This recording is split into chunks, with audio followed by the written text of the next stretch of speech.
channel for Gypsyfae Creations. Just jumping into the soap making here. Today's soap making video is brought to you by the color purple.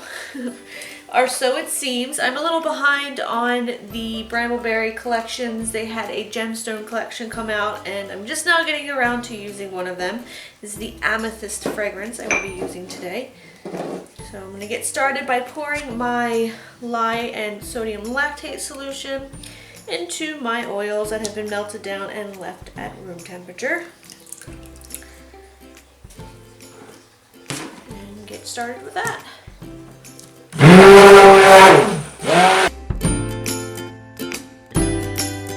Magical kitchen vibrator here. Does not take long to get things to trace. Gotta be careful with that.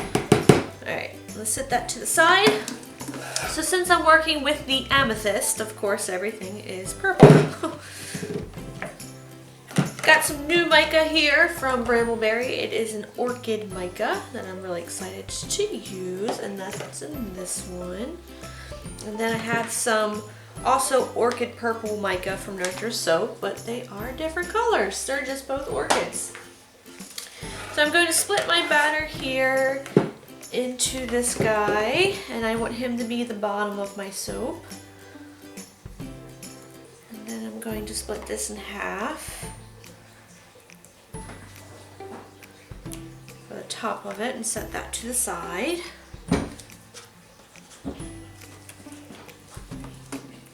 Mix this guy up here. Looks good. Scrape some of that off of there.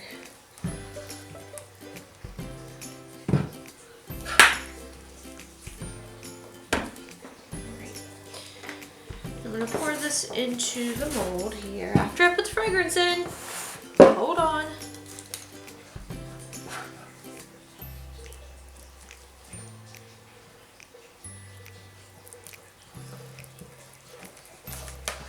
Scraping the sides down.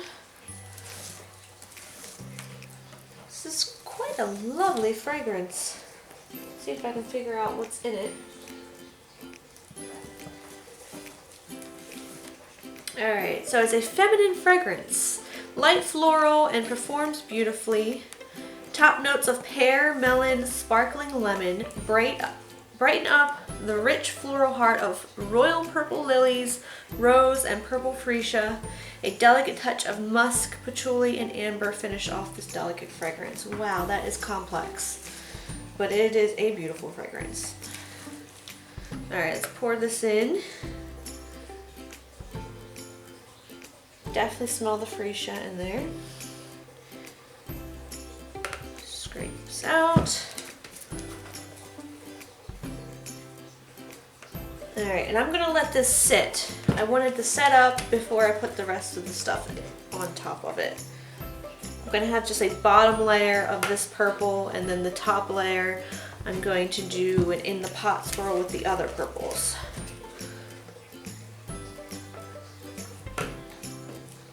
So.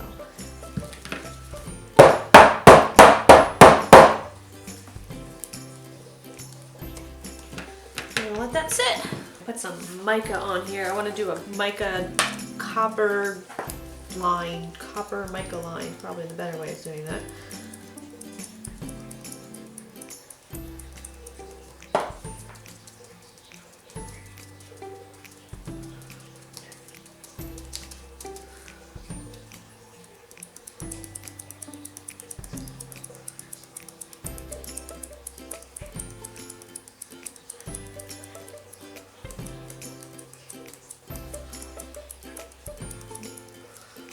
Make a mess doing this.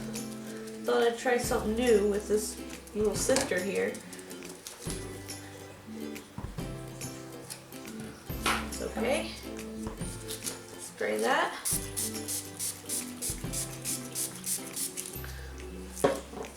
Not too messy. Didn't get it all down the side, so it's not like I have to wipe down the side. So, pound back.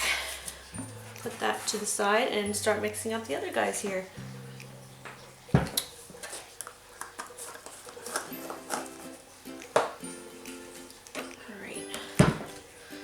This is the Nurture's orchid. mixed with some oil.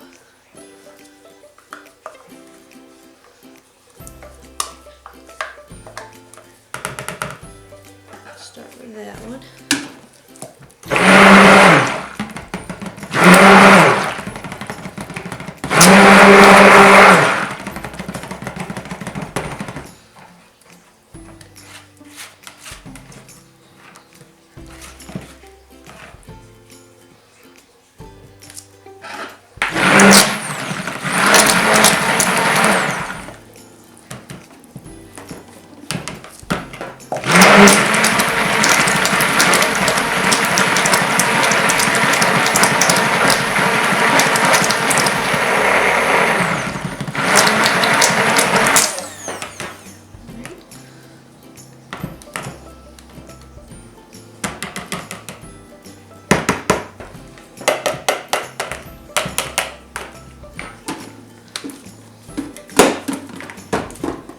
Scrape that down.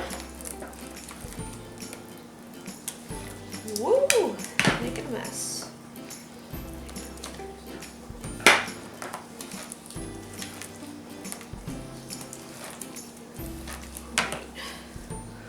Split the fragrance up here.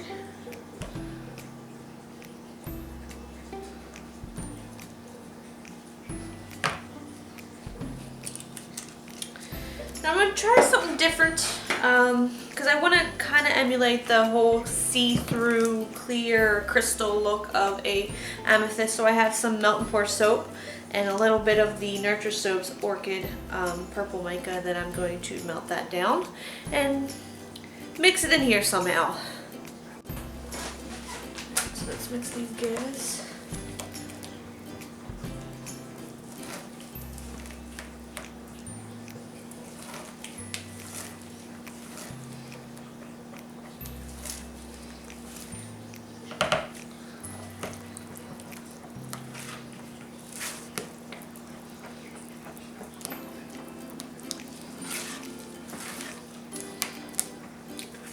Alright, so in the hot swirl with this half,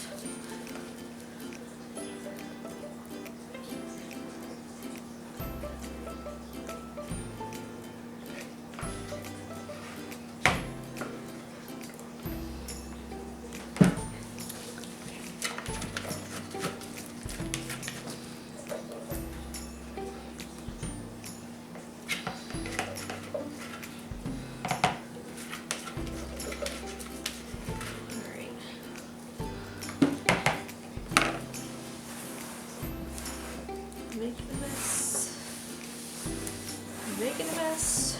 Alright, so I'm going to gently pour this over the spatula to break the fall so that I'm not messing up the mica line or that bottom layer.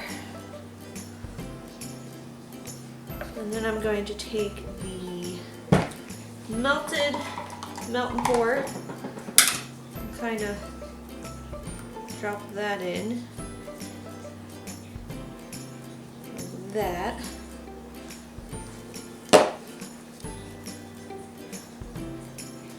Continue pouring in the rest of this.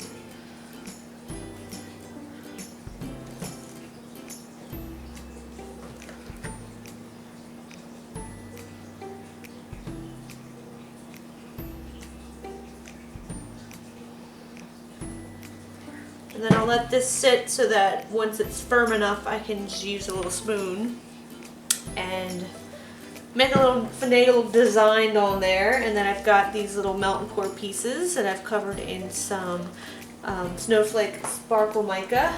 And then I did a very okay job with making some melt and pour amethysts and little amethyst diamonds. So I'll put them on top once it's ready. Alright, let's give this a try. See if it's ready to be shaped. Not really. Kind of. I'm really excited about cutting into this one. I've never put melt and pour inside of the soap. We'll see how that goes. And I'll be really curious to find out if these orchid micas from two separate soap companies are actually different looking when I cut it. Alright. So they have other fragrances in their gemstone collection. I just, like, there's a jade and a moonstone, but I chose to try the amethyst because it seemed like the easiest to work with, and I could come up with an easy idea for amethyst. I might have gone a little overboard with all the purple, but we'll see.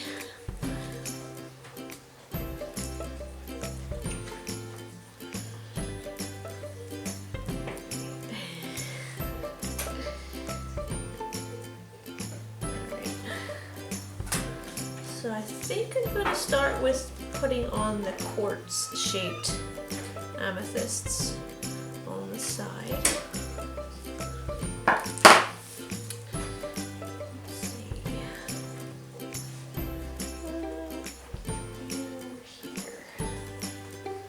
Hello, Bradley. Beautiful.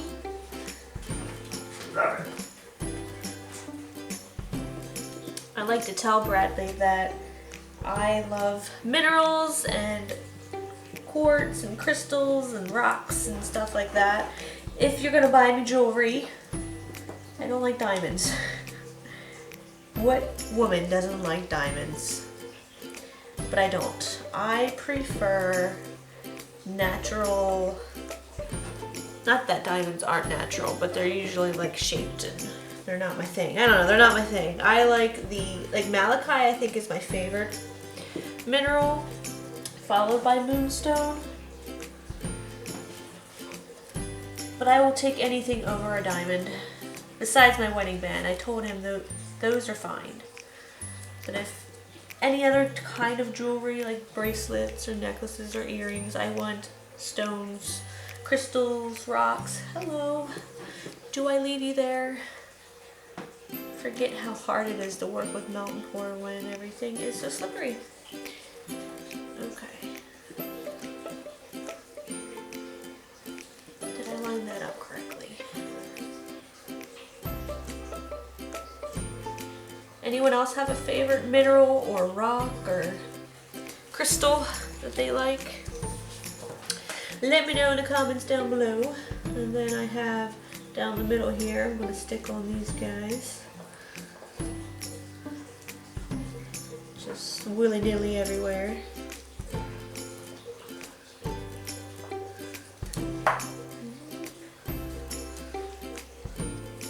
Obviously, because they're just going to go everywhere anyway.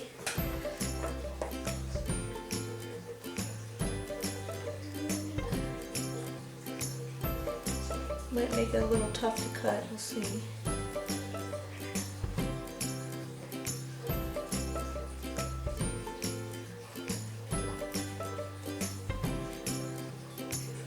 Think there's enough purple on the soap?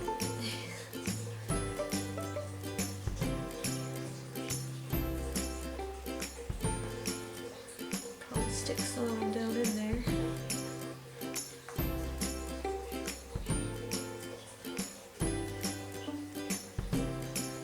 Be interesting to cut into them.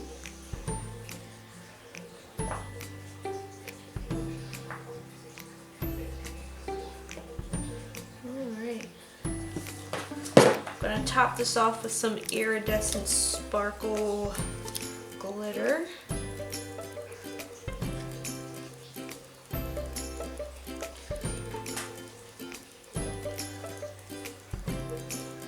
Some rubbing alcohol.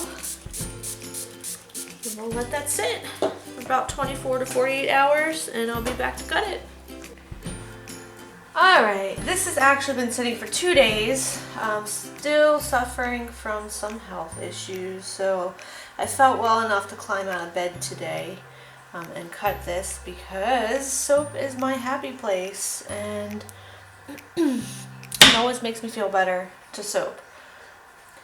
And I think it's fitting that it's amethyst because they say crystals and that stuff have like healing properties, so you know. That is beautiful. I love it.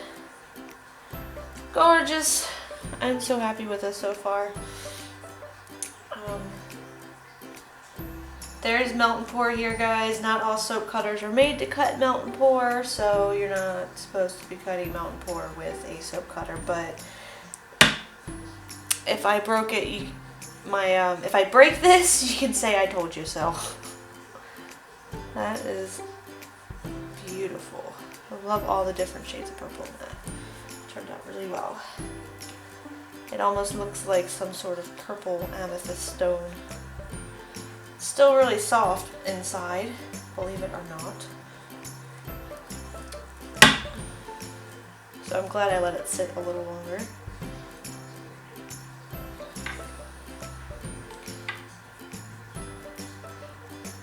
Love it.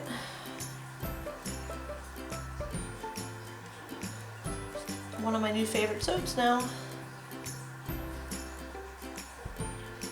And I lost the melt and pour chunk there. Okay. Can barely tell. All good. I love the different purple shades. They really did accentuate the look that I was going for. Even though they're both called orchid mica, still looks good. This looks natural, you know? So far, I've done an okay job lining everything up too. I think next time I want to try putting a little bit of more melt and pour in there. Oh, hello, Smudge. Oh yeah? Are you talking? What you want? I don't have anything. It's soap. I'm gonna rub all over the camera. If the camera moves, it's smudging. He's smudging the stand to the camera. Anyway, guys, I hope you enjoyed this video. If you did, give it a thumbs up. Don't forget, if you're new, to subscribe to the channel and look for more fun soap making videos every week. Sometimes I try to post twice a week, if you're lucky. Any questions or comments, leave them down below, and let me know what your favorite mineral or stone is. I'm curious. You can leave that in the comments down below. So, smell you later, guys.